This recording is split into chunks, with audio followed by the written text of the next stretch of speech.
Today I learned there are a couple of ways I can change the spark plugs on my 04 WRX. Both require removing the washer fluid reservoir and the airbox to gain access. With the proper tools, that's enough to remove the spark plug. But if you don't have a low profile ratchet or universal joint, lifting the engine will make it a bit easier. But the method I chose was dictated by the tools I had on hand in my storage unit.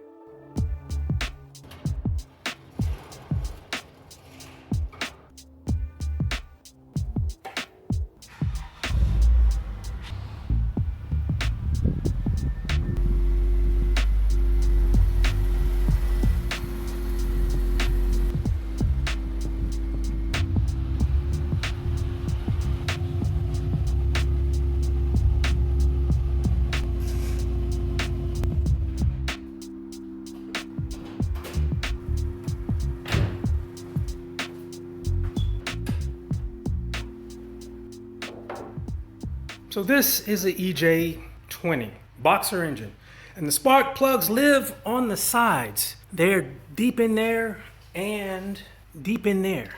Let's see, it's hard to get a look at it, but they're right in there. There's 4 of them and I have to get access to them. As you can see, it's non-trivial. This is my 3rd GD chassis WRX, but this will be my first time changing the spark plugs. And I've had conversations with mechanics and techs over the years, and they often disagree on the best way to change the spark plugs. Some prefer to lift the engine, while others don't. Hopefully, when I'm done, I'll know which camp I'm in.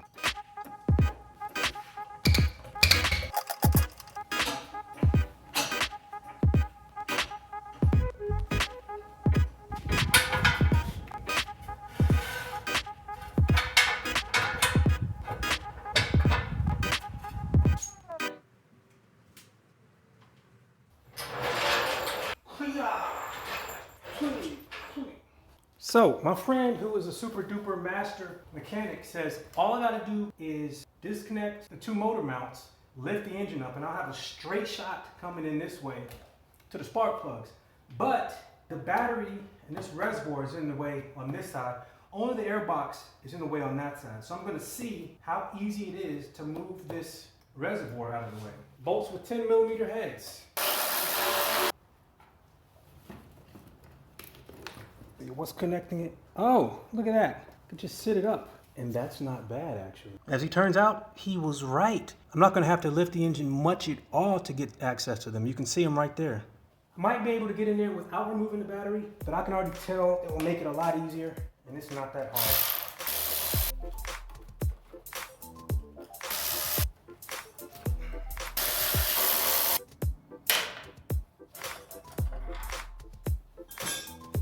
There's really no good way to lift this.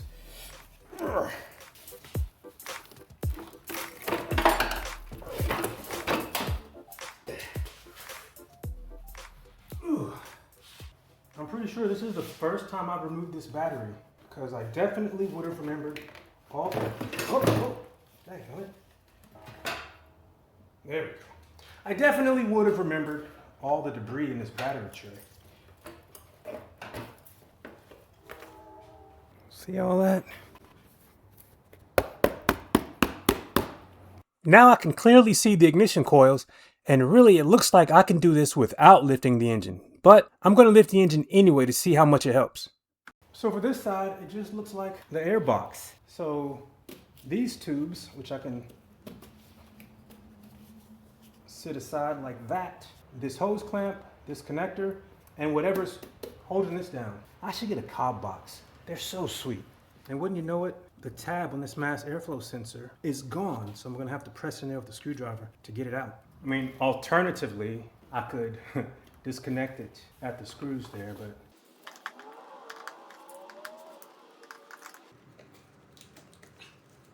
that's unfortunate. I'm gonna have to look into getting a new connector, because I like my connectors to be whole, like milk. And I'm using an 8mm to loosen this hose clamp. It looks like there are 2 of these, and that should allow the top to come off, and it doth. Previous owner put in a K&N filter, but it may be time to clean it.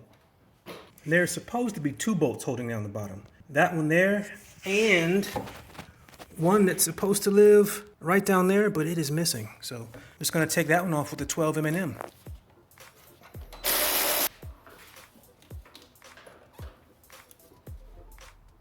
And I think that lets me pull it out. Easy does it. Oh man, check this out. Look at that. Why is that in there? Weight saving mod. Check this out. I found a fastener. It's mangled. And then another fastener that should never be used in a car. Like this should never be used in a car. That's actually a pretty good shot. I can see myself almost getting this one with like universals and whatnot, but the clearance on that one is a bit tight. I still might be able to do it though. So hopefully that represents everything I need to do up top to make the spark plugs easy to access. Let's go down below. Oh my goodness, there is a leak I need to address. I'm guessing that's power steering fluid because I do need to top it off.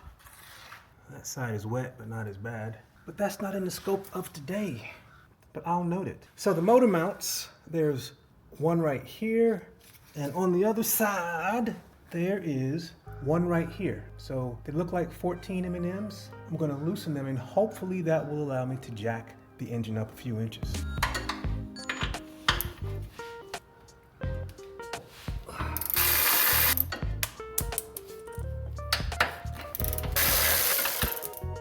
Ah, there's a washer on this one. I don't see a washer on the other one. Ah, there was a washer on this other one. It just didn't fall off. So I don't want to lose it. Okay, so the motor mounts are disconnected and I should be able to jack it up a little. Usually when I support the engine from below, I put a board between the jack and the oil pan to distribute the load so I don't mess up the oil pan. But I do not have one, so I have to use something else. The car just drove by way too fast. But anyway, the obvious spot, the transmission. It is not going anywhere. Hope it can get high enough, because I put it on truck jack stands. I don't think that's working. Oh no, it absolutely is working. Let me just come a little closer. This is the ticket. It doesn't have to go up much. Oh yeah, you can see the stud from the motor mount has gone up. Now I just want to jack it up enough such that I have a straight shot in and I clear this section. I really think that does it. The other side looks like it came up a bit more, but I'm gonna see if I can work with this side because I do worry about everything else that's connected. Since this side looks more difficult, I'm gonna try this side first. Can't quite get a socket and a ratchet in there, so I'm gonna use this wrench. Just got it cracked. You know, I should have looked at the manual on how to do this, but it's just spark plugs. Maybe that's my mistake, thinking it's just spark plugs. So I did look at the manual, and guess what they show? They show a universal joint to access the spark plugs, but I didn't bring one, and they don't mention lifting the engine. To get a straight shot without a universal joint, at least with my ratchets, lifting it is the ticket. Definitely not room for a socket. This bolt is longer than I thought. Goodness gracious. So that's one. Something that isn't spelled out in the manual though, is that these bolts that hold in the ignition coils can be captive, meaning you can unscrew them from the valve cover and pull them out and they'll remain on the ignition coil. I'll show you what I mean when I do the other side, but this wasn't clear to me from the manual. Yeah, but there is room to get a socket on this front one.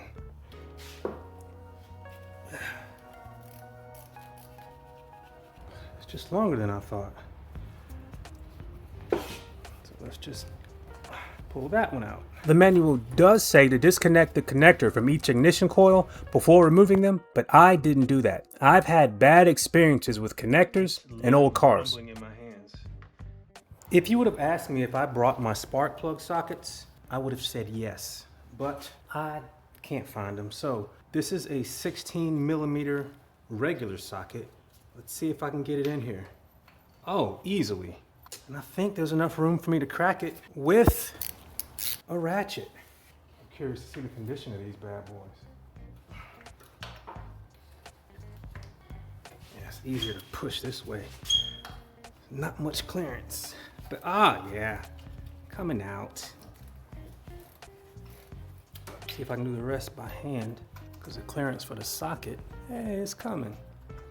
This is my third WRX of this era, GD with the EJ, and this is the first time I've ever done spark plugs on one of them.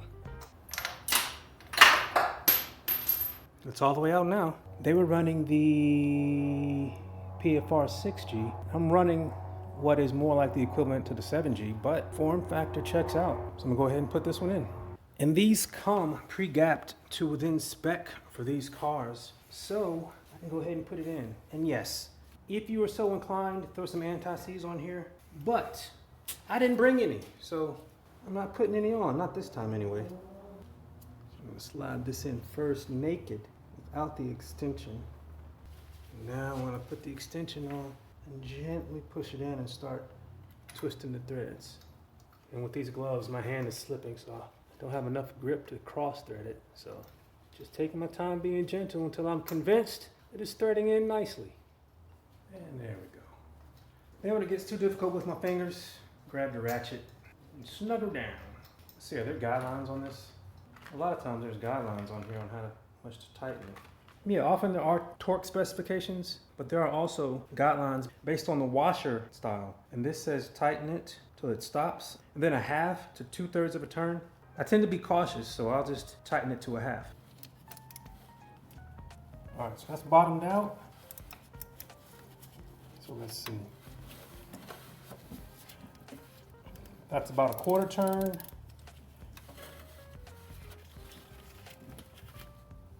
And that's about another 1/4 turn. So that one is done. I think the rest of them are going to be a bit easier, as this one looks like a straight shot with ratchet and extension all together. It's just that the ratchet is right up against the valve cover.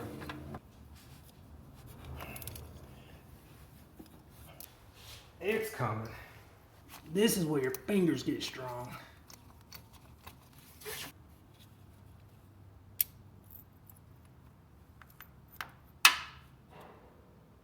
About a 1/4 turn, about another 1/4 turn. Good enough. At this point, it should be clear how to reinstall everything, but I would have saved a bit of time if I knew how to handle the bolts that hold on the ignition coils a bit better. Wait a minute. I just realized these are captive. They're supposed to go like this. I'm not supposed to back them all the way out. At least I think that's the way it goes. It makes sense. If that is not the case, let me know. But it seems like that's the case. That's why I was unscrewing for so long. Yeah, so it's actually kind of nice. I'm going to put them back in.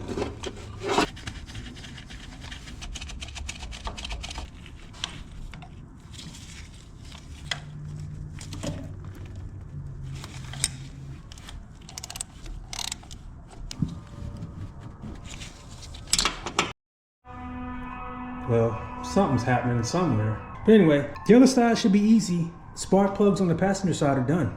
Not. If you have a keen eye, you will notice that I didn't put this bracket back up when I reinstalled this one. So I had to back this bolt out, position the bracket, and now I'm gonna tighten it back down. And then I'll go knock out the driver's side. All right, so it looks like I will have ratchet access the whole way over here. Ooh. At least to break them free. And lesson learned from the other side, that there's like a captive bolt and I don't have to unscrew it all the way. There's even room for the automatic ratchet over here. Yeah, there's more maintenance that this car needs. So I'm playing the same game on this side. It's just a bit easier.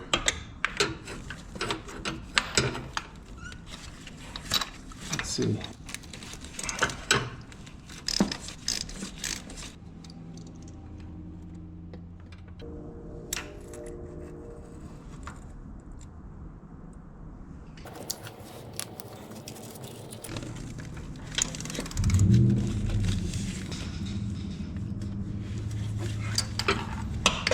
May have room, and I do.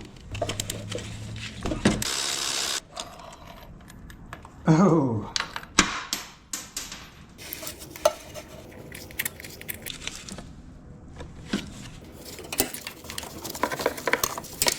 And here is where I made a mistake, but it won't show its ugly head until later.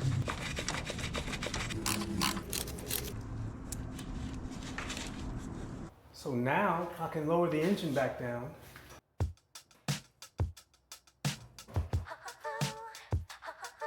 Now I can put back on the motor mount nuts.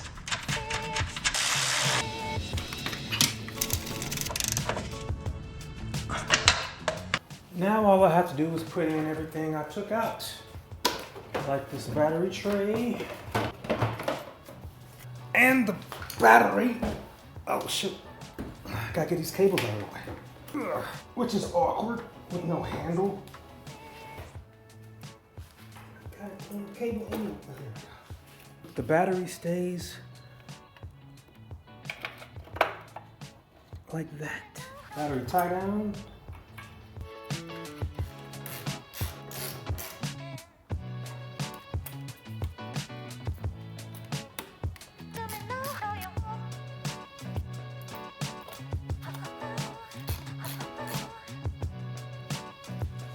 I don't even know where this went, but it apparently hasn't been plugged up for a long time.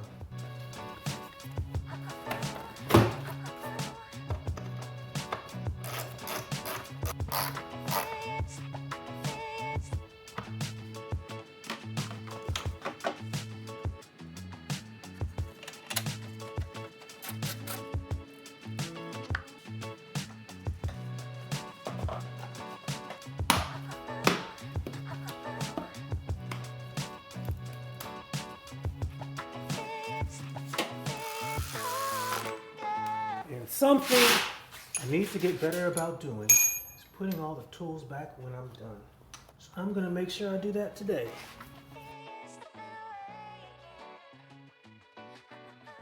I think I'm good, but before I sit it down, I gotta make sure it starts.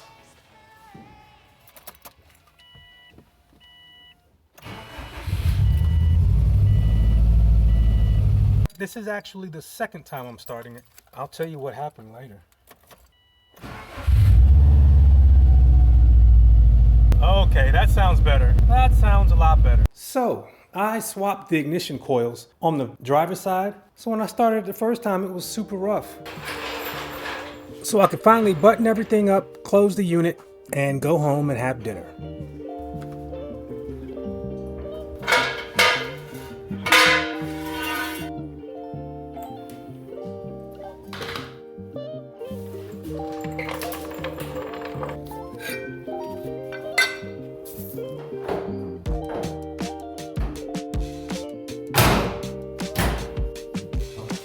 What did I forget?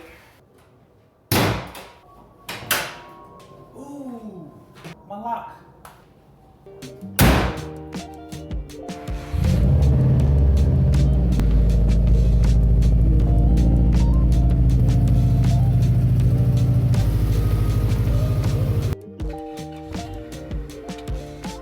So the next time I do the spark plugs for this car, I'll try to be more prepared. That would save time, and I probably could get by without lifting the engine. But if you would like to follow along as I continue to maintain this 04 WRX, hit subscribe. If you would like to see the work I've done to it to this point, check out the playlist. Thanks for watching. Take care.